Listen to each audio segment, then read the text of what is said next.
Live from Austin, Texas, broadcasting worldwide, it's Alex Jones. We are back live on the Alex Jones Show into the third hour. Going to hit some global news stories right now with the situation in North Korea hotting up. Now, the interesting thing about China is that it hides its propaganda behind these milquetoast headlines. The Global Times is basically the Communist Party mouthpiece. They release a lot of their agenda in these editorials that appear in the Global Times.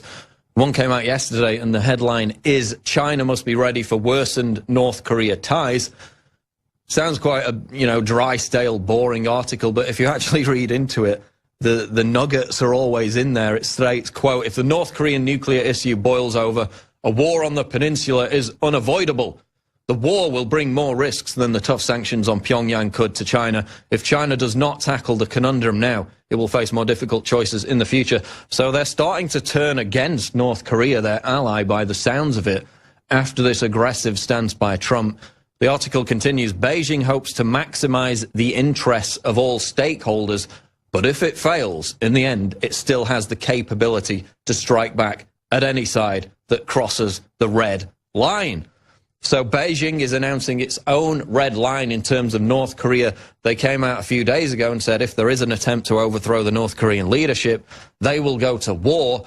Again, they always put out these statements, very aggressive statements, in their official mouthpiece. Nobody really picked this one up, but they're basically saying they have a red line and they're moving closer towards it as regards North Korea. Daily Mail reports Pacific's top Navy officer says America must assume Kim Jong-un will nuke America. Again, there's speculation, how many years will it take before they get that ICBM missile to reach the West Coast?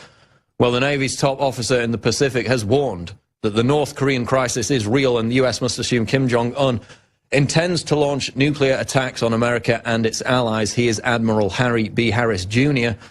Quote, there is some doubt within the intelligence community whether Kim Jong-un has that capability today or whether he will soon, but I have to assume he has it. The capability is real and that he's moving towards it, Harris said, according to Fox News. The North Korean crisis is the worst he's ever seen. So maybe those people in South Korea who are quite blasé about it should be more alarmed, given that he's quite a prominent voice saying that it's the worst situation he's seen, given that it's been rolling on for the best part of 2 decades. Mentioned this earlier, Zero Hedge reports Trump warns there's a chance of a major conflict with North Korea. That was during an interview with Reuters, where he was actually quite kind to Kim Jong-un. Bizarrely, he said, quote, he's 27 years old. His father dies, took over a regime. So say what you want, but that's not easy, especially at that age. I'm not giving him credit or not giving him credit. I'm just saying that it's a very hard thing to do. So he was actually somewhat kind to Kim Jong-un, but he also said there was a chance of a major conflict soon. Meanwhile, Vladimir Putin has come out and said that the situation in North Korea has, quote, seriously deteriorated. So again, the rhetoric there is heating up. That's what Putin said during a meeting Thursday, after a Kremlin meeting on Thursday. Quote, we call on all states involved in the region's affairs to refrain from military rhetoric and seek peaceful, constructive dialogue. But he says it's seriously deteriorated. The Sun reports Kim Jong-un ready to send army of up to 500,000 women soldiers to the front line. That'll probably be celebrated by feminists across the world if war with the US erupts. North Korean leader Kim Jong-un is ready to send up to 500,000 women soldiers to the front line if the war with the US breaks out, according to defectors' estimates. Battalions of female soldiers took part in the nation's biggest ever live firing exercise to mark the 85th anniversary of the military's creation this week. Of course, they keep saying whenever there's an anniversary of the military or of the founder of the country that that is going to mark the 6th nuclear test that will then lead to a US military strike on North Korea. It hasn't happened yet, and that can only be a good thing as we seek to de-escalate these tensions in the region. We'll be back in the next segment of The Alex Jones Show with Leanne McAdoo and more news. Baked Alaska coming up at the bottom of the hour. Stay with us, Infowars.com. We are back live on the Alex Jones Show. We're going to talk about Berkeley. Of course, we've got Baked Alaska, who was there for the third Battle of Berkeley yesterday, which didn't actually happen because the Antifa chicken-necked cowards didn't show up, and the rally was peaceful. Imagine my shock. They don't show up, and it's actually peaceful. Some kind of coincidence there. So we're going to talk about that. We're going to talk about Bill Nye, again, with his social justice hysteria, with his Netflix special right now. There's actually a clip from his 1996 show, which I saw earlier today, where he was talking about how there's an XX chromosome and an XY chromosome. They're on more than two genders, which is interesting given what he's saying now. But we've got Leanne McAdoo in studio. Leanne, let's talk about Berkeley. Mario Savio. And there actually Yes. there's a monument in Berkeley dedicated to him, which says, quote, "The most beautiful thing in the world is free speech." The people at Berkeley now don't seem very dedicated to that idea, do they? Right, exactly. And I've actually got a clip. If we can get it ready, I would love to just remind people where this fight to honor free speech on campus, where it all began, just kind of giving you a little history. These students were actually fighting against their super conservative administration, demanding that they bring in more liberal speakers, and that was at a time when they would shut down, they say, this is the campus, you don't have free speech rights here, you don't have free access to the First Amendment. So these students were like physically fighting and getting violent to bring liberal speakers onto their campus. And now, of course, we can see the exact inverse is going on. But let's take a little, walk through history there with this very famous speech on the Sproul Hall steps. We were told the following: if President Kerr actually tried to get something more liberal out of the regents in his telephone conversations, why didn't he make some public statement to that effect? And the answer we received from a well-meaning liberal was the following. He said, would you ever imagine the manager of a firm making a statement publicly in opposition to his board of directors? That's the answer. I ask you to consider, if this is a firm, and if the Board of Regents are the Board of Directors, and if President Kerr, in fact, is the manager, then I tell you something, the faculty are a bunch of employees, and we're the raw materials. But we're a bunch of raw materials that don't mean to have any process upon us, don't mean to be made into any product, don't mean to end up being bought by some clients of the university, be they the government, be they industry, be they organized labor, be they anyone, or human beings.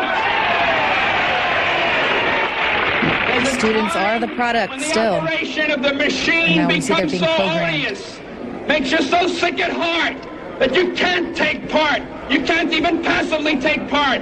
And you've got to put your bodies upon the gears and upon the wheels, upon the levers, upon all the apparatus, and you've got to make it stop. And you've got to indicate to the people who run it, to the people who own it, that unless you're free, the machine will be prevented from working at all.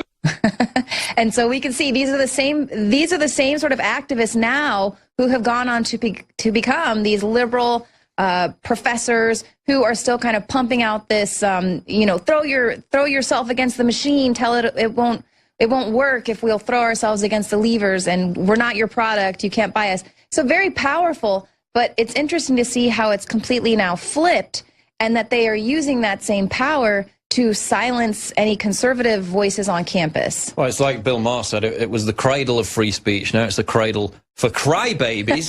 But we have the perfect antidote, and you're wearing it right now.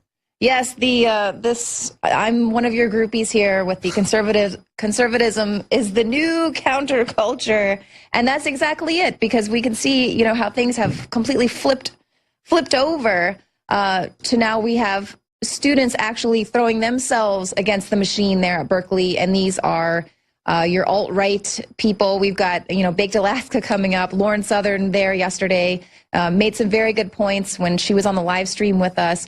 Just that this is so important for people to stand up for the First Amendment, regardless of what side of the issue you're on, because it affects all of us. And it's not about aligning yourself to a certain political party or a certain president, because presidents, they come and they go. But our fundamental rights, we have to preserve them. The government is not going to protect them for us. So just like we see decades ago where the liberal students are having to fight to be heard and fight to have access to free speech, well, now it's flipped, and it's gone the other way now. Conservatism, that's the new counterculture. Well, when they basically control everything, entertainment, media, Hollywood, music industry, what else could be the counterculture? You can't be the dominant culture and the counterculture. It just doesn't work. Yet they're so afraid of losing that control that T-shirt, that image, that slogan triggers them like nothing before. So get it now at InfoWarsStore.com. Seamless transition. And it is very soft. I really do like the good quality. Very nice soft fibers in this t-shirt. And it's limited edition. It's only going to be around for so much longer because it's a limited run. It is high quality. Conservatism is the new counterculture t-shirt, available at InfoWarsStore.com for a limited time. Berkeley, they're teaming up with Bill Ayers now, Leanne, which is interesting, given that he's a convicted domestic terrorist. Some kind of connection there. Well, that should explain everything to you. So there was a guest actually on Tucker Carlson basically making the case that they have the right to resist right-wing provocateurs from coming to campus. They have the right to do this, and they can make these militant threats in order to shut this down. Meanwhile, they're working with violent domestic terrorist Bill Ayers. He's now officially linked to Antifa through his group Refuse Fascism. And of course, he's famous for the Weather Underground domestic terror organization that he helped found. They bombed the Pentagon, and it's just like, that's fine. Those type of liberal provocateurs, that's completely fine. And isn't it interesting, too, how just a year or so ago, the buzzword was anti-government. And it was all about, demonizing these anti-government folks. But now it's super cool and trendy to be anti-government. You must resist. Well, it's amazing, isn't it? You look at Black Lives Matter, and it's the same situation. It's okay to be violent and radical if you're on the left, and the media will legitimize it. They will authenticate it, and they won't call out, they won't disavow their fringe extremists. Like, we've never denied that the right or conservatives, whatever, have fringe extremists. We disavow them. They don't. They encourage them. Now they're working with the convicted domestic terrorist, Bill Ayers. They're pepper spraying people. They're punching them in the face. They're stabbing people. It continues to happen, but we're going to talk about it later. They basically failed to show up yesterday, Leanne, right? We were all here expecting these massive riots, and virtually nothing happened. Right. Well, it appears as if the cops were there in riot gear. They were prepared. They obviously were not given the stand-down order. Could it be because there was a lot of speculation regarding the mayor's ties to By Any Means Necessary? He liked this group publicly on his Facebook. What's the deal there? So then it appears as if the police were told, you know what, do what you got to do, try to keep the peace.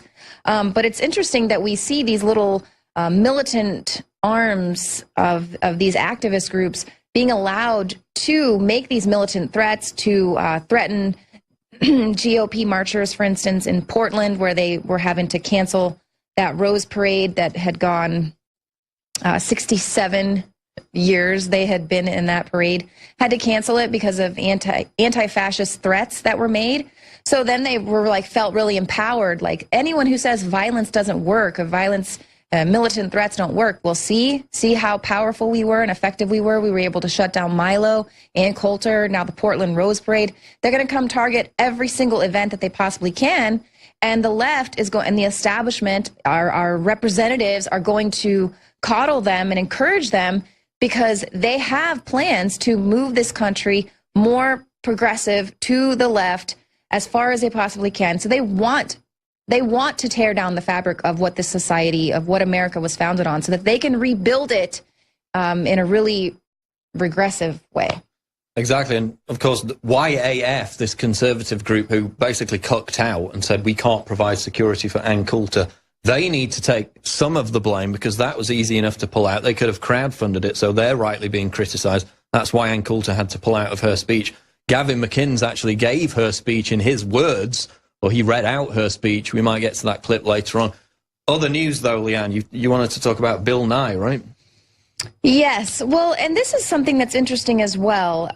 Ben Shapiro is trademarking it, the science, because it's the new science of the left. It's this cult, this religion of the left is their science that they've got. So now Bill Nye, it's not enough that he's got his gender spectrum music that he's put out, but now he's also suggesting that in order to save the world from climate change, we might want to punish people in developed countries for having too many children. Even though we're basically having no children at this right. point. It's falling off a cliff. It's a demographic suicide. Right. That's why they're having to import so many people from other countries to help revitalize certain areas, because there's just the birth rate is down in Western countries.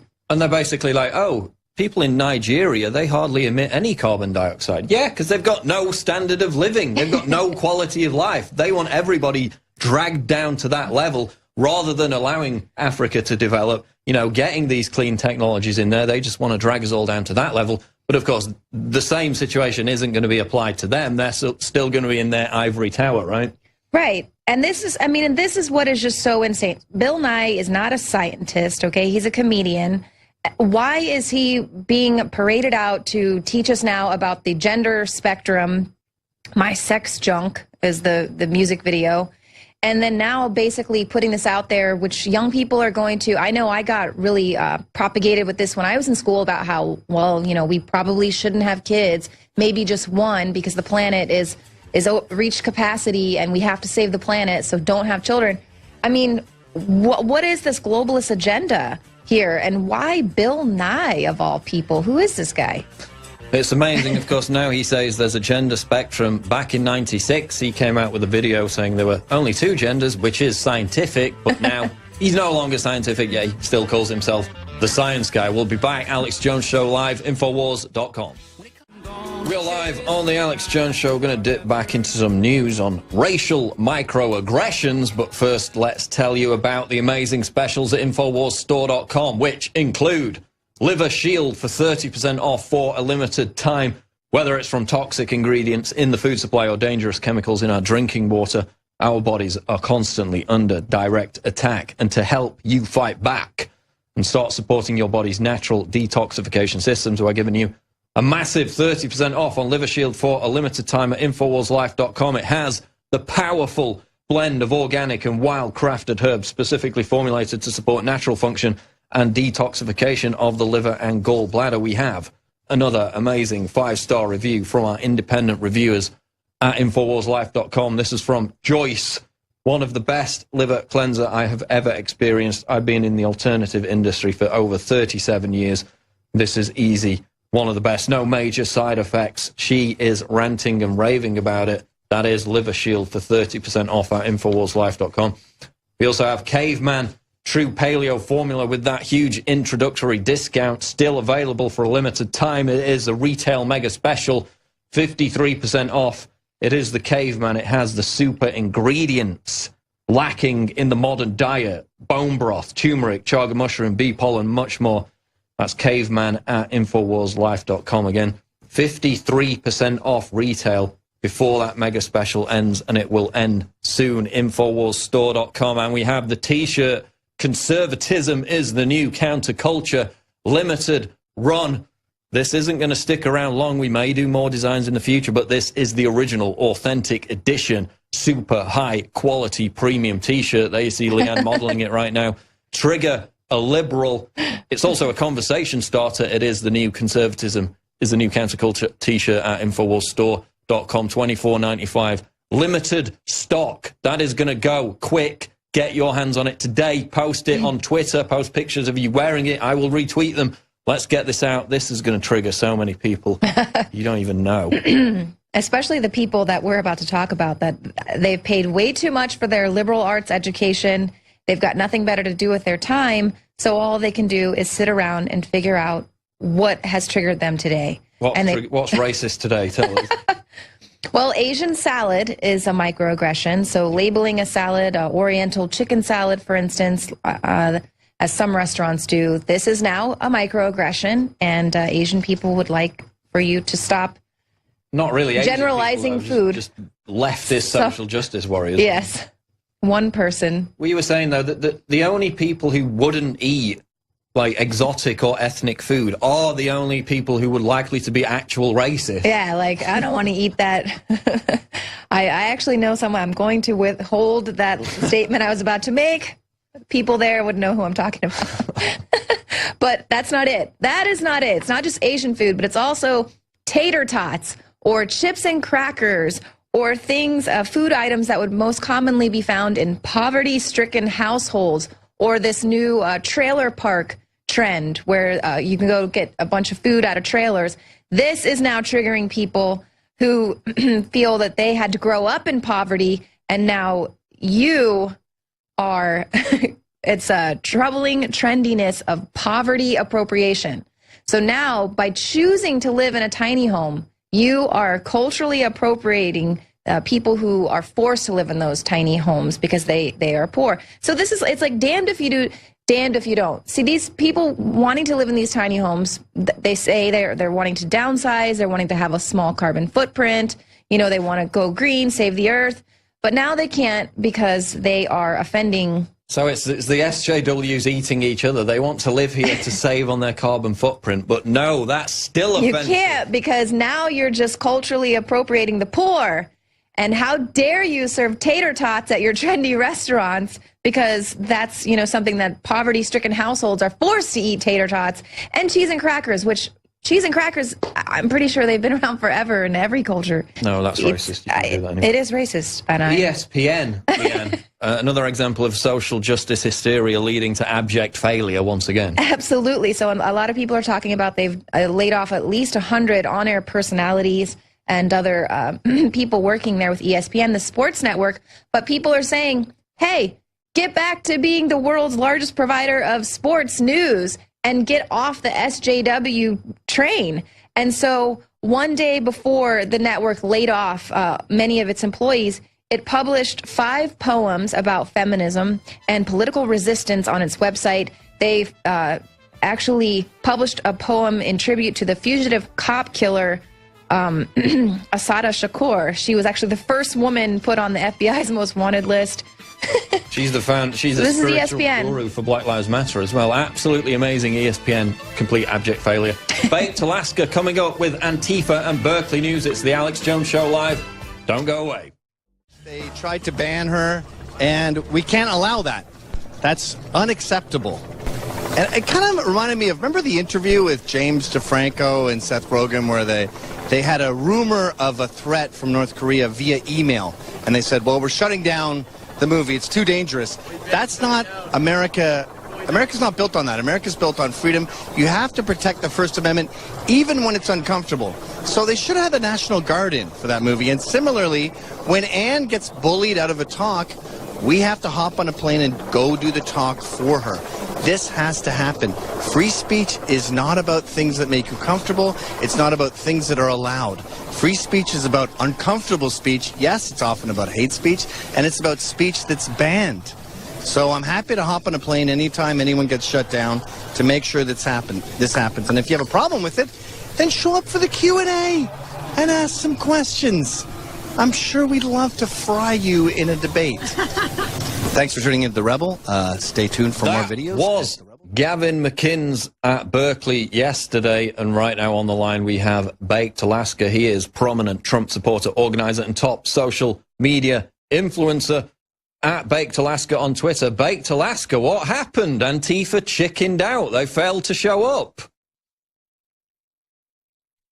Yeah, how's it going, Paul? Thanks for having me on, as always. Yeah, so I just got back from Berkeley, and the Antifa people there, they literally backed down. They could not take the Trump supporters being there peacefully. And I want to point something out. You know, the fake news media was coming out, the mainstream media, they wanted to paint this narrative that the Trump supporters were coming out for violence, and it was completely wrong. When the Trump supporters came out without the Antifa terrorists coming there, it was completely peaceful. And as you saw, there were, you know, no one was getting punched, no one was getting in fights. We were purely there to protect free speech. And, you know, agree or disagree with Ann Coulter, I personally love her, but everyone should be standing up for free speech, even if you're a liberal. I know, and some did, I know the ACLU did, and a couple others, I think Bill Maher. But, I mean, it's a strong American woman who's a New York Times bestseller, and she's got a strong opinion. Why are people trying to shut that down and censor her and threaten her with violence? You know, it's ridiculous. So we felt like we had to go and not only defend Anne, but defend everyone's right to free speech out in Berkeley yesterday. Now, to walk it back a bit, you know, Ann Coulter planned to do this speech. Berkeley cancelled it. They then said it could be rescheduled for a different date. I think Ann Coulter wanted to keep it on the same date. You then had this group, I think it's called YAF, pull the funding for the security. It wouldn't have been that difficult, would it, to have crowdfunded security for this Ann Coulter speech? But this young conservative group pulled the funding. They kind of cucked out, which is a bit of an overused phrase, but I think they got a lot of criticism, and rightly so, for standing down when it would have been quite straightforward to get the funding, to get the security, to allow Ann Coulter to make that speech, right? You're absolutely right, Paul. I mean, I had a group from Los Angeles. We crowdfunded almost $10,000 in a couple days just to bus up Trump supporters to go support free speech. So, of course, people could have crowdfunded stuff for Ann Coulter. And, you know, on the day Ann Coulter was supposed to speak, she was still, you know, not given a time, not given a location where she was supposed to speak. You know, and I want people to imagine if this was a feminist speaker or a Black Lives Matter speaker, you know, people would be outraged that someone wasn't given, you know, adequate time and resources to be able to speak. So it's completely ridiculous. And also, you know, we had thousands of people there, thousands of patriots there. We had the Oath Keepers. We had ex-military, ex-cops. We had so many people defending, and the cops, I got to hand it out to the cops. They did a good job this time. When I was in Berkeley 2 weeks ago, the cops were ordered to completely stand down by the mayor of Berkeley, who we've now discovered is a member of Antifa. He's on their Facebook group. So, you know, it is extremely troubling, but this time around, you know, we outnumbered them so far that they really couldn't do anything, and the police had to come out and they had to, you know, defend the peaceful speech that was there. So it was great to see that the police sort of are taking a turn over to our side, and they were actually telling Antifa people if they didn't take off their masks, they would be arrested. So I think that's a great development. Yeah, we've actually got a clip if you want to get that ready, if you want to cue that up. The Antifa guy arrested for refusing to remove his mask because, of course, we had the police in Auburn back, I think it was a week ago. They wouldn't let anyone get near the rally if they refused to remove their masks. And, of course, we know why they wear masks, because they're committing criminal behavior and they don't want to be identified. That's pretty much the only reason why they do it. They think it looks trendy as well. They think they look like Islamists, which is a coincidence given that they share the same beliefs as Islamists. This guy here, Baked Alaska, I don't know if you can see it on your screen, but he had a long conversation with this cop. He's basically wearing a surgical mask. It looks ridiculous. He was told to remove it, refused to do so. They arrested him. They actually did their job, right? Yeah, no, the police, I have to say, the police were fantastic this time around, and they were arresting people who would not take off their masks. And I think this is great, because if you're going to go out and you're going to stand up for something, you should be able to identify yourself. What is wrong? And this is the problem with Antifa. You know, all the Trump supporters, if you go up to them and you ask them what they believe, what their ideologies are, they will identify themselves, they will show their face, and they will have a conversation with you, whether or not they agree with you. And on the Antifa side, we'll go up to people, they won't take off their masks, they don't want to talk. I even tell people, I say, hey, I'm live streaming on Periscope in front of 50,000 people. Why don't you use this as a chance to spread your message, even if I don't agree with it? What is your message? And yeah, in that clip there, I was actually trying to give Antifa Pepsi as a peace offering, and these guys got so triggered they cannot take a joke. You know, I don't know what happened to these people. I don't know if they have daddy issues or if they want to be, you know, communists, but they just threw the Pepsi out of my hand, and they clearly don't know how to have a good time. So I think the cops did a great job, and I hope to see this moving forward, that we're not going to tolerate this terrorist organization, and we're not going to tolerate people coming in dressing like ISIS with black masks that hate America. You know, they keep chanting, America was never great. And I'm like, well, why are you here? Why are you dressing like ISIS? Why won't you stand up for something you believe in? Why aren't you giving a free speech rally? Why aren't you doing some sort of positive rally yourselves? And they don't know. All they can do is try to protest what we're doing because we're uniting people, a diverse crowd, and we're making America great again one day at a time, and they don't know how to do that. It seems to me I think they're just jealous that they lost, frankly. You know, it's funny you mentioned them dressing like ISIS, because I've tweeted the images before. You have actual Islamists protesting in London, and they hold up signs, some of them dressed in hijabs, burqas, looking like, you know, ISIS, basically. They hold up signs saying freedom of expression, go to hell, which is exactly the same sentiment that these Antifa people embrace. And now they dress the same way as these Islamists as well. In fact, we had people in during the inauguration showing Trump supporters ISIS flags. There you see some of the signs I'm talking about. If you type in freedom of expression, go to hell, there you see the Antifa guy in D.C., I think it was in D.C., trying to intimidate Trump supporters by showing an ISIS flag. He also did a cutthroat motion. So not only are they dressing like them, not only are they exhibiting the same mannerisms, they hold similar signs, they hold exactly the same beliefs. This is, Baked Alaska, the far left, merging with actual Islamism. This is absolutely shocking. There you see the signs out of London. They share the same beliefs. Yeah, they absolutely do. And they don't want anyone to speak. And another thing is you got to look at how is Antifa treating their women. And one thing we realize when we're out there is they always put their women on the front lines. And if you go back and look at my Pepsi video or some of the other videos, what you're going to notice is the women are always on the front lines of the battle. That's why you saw that, you know, that girl getting punched, and that's why you see them in the front and you see their men in the back. And that, you know, reflects how Islam treats women as well. You know, when you have the Trump supporters, we're not putting women out there. We're not trying to, you know, draft our daughters and stuff like that. We want the men to take responsibility and protect people. So also, I wanted to point out, I saw this on Twitter the other day. I don't know if you caught it, but the Antifa logo is identical to the 1933 Communist Party of Germany logo, like to a T. Someone figured this out and put it out on Twitter, and it's really strange. It's like completely identical. So they definitely have beliefs very similar to ISIS. They don't want people to be able to express their views in America. They hate America. I mean, they tell me that. They hate America. They say it was never great. And it looks like they want something like communism or Sharia law. And I'm not down for that, and I will not stand for that.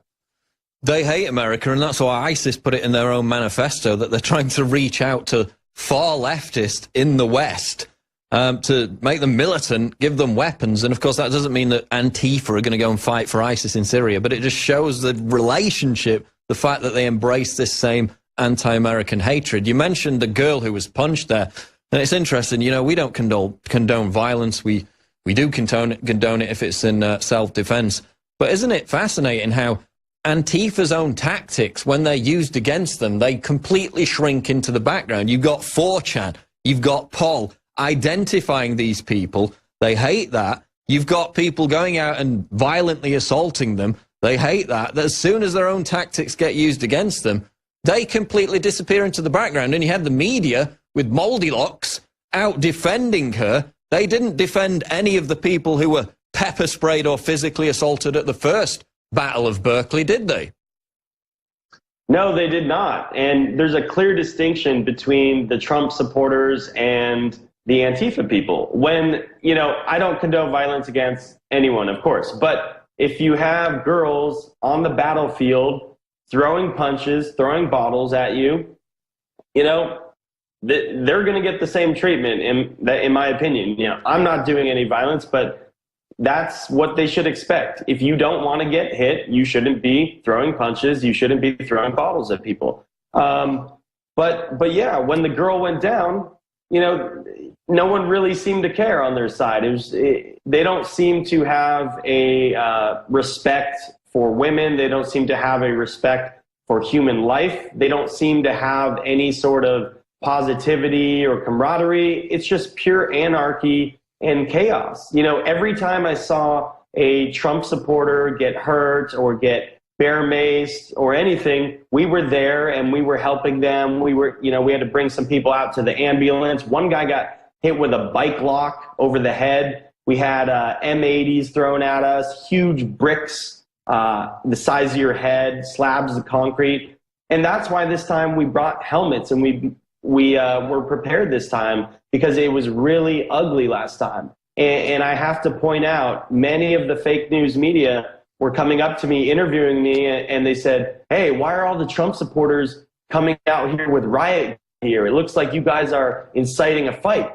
And we're like, no, we are here defending ourselves, protecting ourselves, because last time we had boulders and M80s and fireworks and glass bottles thrown at our heads, and people's heads were getting cracked open with bike locks. So, and we proved that it was purely preventative, it was purely defensive, and we had a peaceful day. But it's okay to be prepared. As you know, it's okay to have protection and to defend yourself. We have a First Amendment, we have a Second Amendment, and we have the right to defend yourself against a very violent group. And if you look at Antifa, one other thing I pointed out is all the groups are completely pro-violence. Every single group. This is not a fringe part of Antifa. This is the mainstream belief. They say, punch a Nazi, 100 Nazi scalps. They want violence. And then you have to ask yourself this question: who's defining what a Nazi is? Because apparently, PewDiePie's a Nazi, JonTron, anyone you disagree with now is a Nazi. So you can't condone violence against Nazis and then say everyone you disagree with is a Nazi. And the media runs defense for them every single time. You had this Moldy Locks girl who was punched in the face. And again, we don't condone that. But also, we have no sympathy for her because she was out on Facebook days before saying she intended to get into physical fights with people. She was carrying around a bottle. She then tried to claim she wasn't carrying a bottle when she was punched in the face by this guy. Even Snopes, this far-left bias outfit, which, debunks conspiracy theories and they're proven wrong over and over again. But even Snopes said, yes, she was carrying a bottle. Yes, she was being violent towards other people. Yet you had other articles. I think she went on one of the big morning shows or CBS or whatever. They were defending her, making her out to be 100% the victim when she's there to commit violence. She's there assaulting people with a bottle. So how can anyone rational have any sympathy for her when she gets hit in the face? Well, that's the thing. I mean, these people aren't rational. I wish they were, but I've seen this over and over. I saw headlines yesterday from the mainstream media, and they were saying, Trump supporters are coming to bring violence to people. I came with a bus full of Trump supporters that we crowdfunded and organically came out to Berkeley to support free speech. And I spoke along with Lauren Southern, Gavin McInnes, Brittany Pettibone, Faith Goldie, and more. And we raised that all on ourselves. And we had the media saying, hey, why are you guys busing in people to Berkeley? Shouldn't you stay in your own city? Shouldn't you stay in Los Angeles or wherever you come from? And we said, no, absolutely not. We are American citizens. We are allowed to go anywhere we want. And the ironic thing is the left is the side that buses in people, and they're not organic. They have Soros funding things like Black Lives Matter and all sorts of movements that cause trouble and chaos. And so it's just so strange to see that we have a positive organic movement going, and yet we get accused of violence still by the mainstream media. That's exactly right. Baked Alaska, come back and do one more quick segment with us after the break. At Baked Alaska on Twitter. Going to talk about Antifa. Is it the beginning of the end for Antifa? This is the Alex Jones Show live, Infowars.com. We'll be back. Don't go away. We're live. It's the final segment of this hour of the Alex Jones Show. We're going to go back to Baked Alaska here in a second. First, I want to tell you it is the final call for the Conservatism is the New Counterculture T-shirt available right now at InfoWarsStore.com. This is a limited number of T-shirts available, $24.95. It is super premium, American-made, extra soft, tri-blend shirt. It triggers the holy hell out of leftists. It's a conversation starter. And again, limited edition. That's not going to stick around for long. InfoWarsStore.com. Get yours today. It's a first-time run. Get yours before we sell out. You get the small, medium, large options. You can choose whatever you want. Conservatism is the new counterculture T-shirt now available. We also have Caveman, 53% off. This is the retail mega special. Unprecedented 53% off discount on Caveman True Paleo Formula. Again, go and read the 5-star reviews. 500 independent reviews since it launched just over 2 months ago. Absolute deluge of people saying how much they love the product. That is Caveman True Paleo Formula, and you have the opportunity for a limited time to get it at 53% off. It has the chaga mushroom, turmeric, bone broth, bee pollen, all these ingredients that are lacking from the modern diet. This is why people are really feeling the boost from Caveman. We also have Liver Shield, 30% off at InfoWarsLife.com for a limited time. 30% off Liver Shield. Again, that product never sticks around for long either. Now you can get it for that huge discount. Again, with the auto ship, you can sign up, get repeated shipments without the hassle of having to go back and order it every single time. And it supports the growth of this network as we're under attack on a daily basis. Baked Alaska, we got about a minute left. Is this the end of Antifa? And just tell us about some of the events you've got planned for the coming weeks and months. Sure. So I think Antifa is definitely dying down. They've had some embarrassing defeats lately. Shout out to Poll and 4chan, everyone online that's been helping, and people who have been coming in person. And we have to continue to fight and stand up for free speech. And we have a lot of events coming up. You know, I'm still doing Trump events weekly or free speech, whatever you want to call it.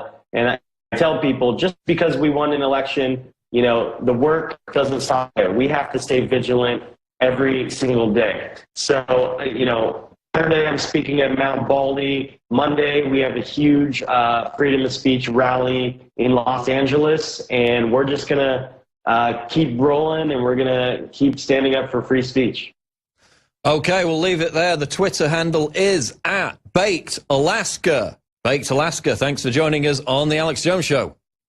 Yeah, thanks so much for having me, Paul. Take care. Okay, thank you very much. There goes Baked Alaska. We got about a minute left here in the final segment. Let's hit a couple of news stories. Gateway Pundit reports hypocrite Elizabeth Warren troubled by Obama's big payday from Wall Street, but also accepts Wall Street donations. Another Democrat hypocrite. Imagine my shock. The news this week that failed former President Barack Obama is being paid $400,000 for an upcoming Wall Street speech reportedly stunned liberal hacks. Elizabeth Warren said she was troubled to hear the news.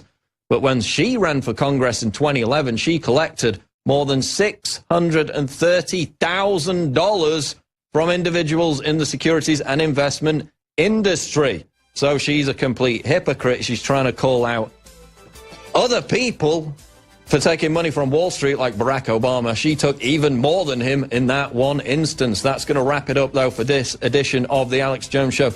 Get the new T-shirt, Conservatism is the New Counterculture, at InfoWarsStore.com. David Knight coming up with the 4th hour. Thanks for joining us. Breaking news at InfoWars.com.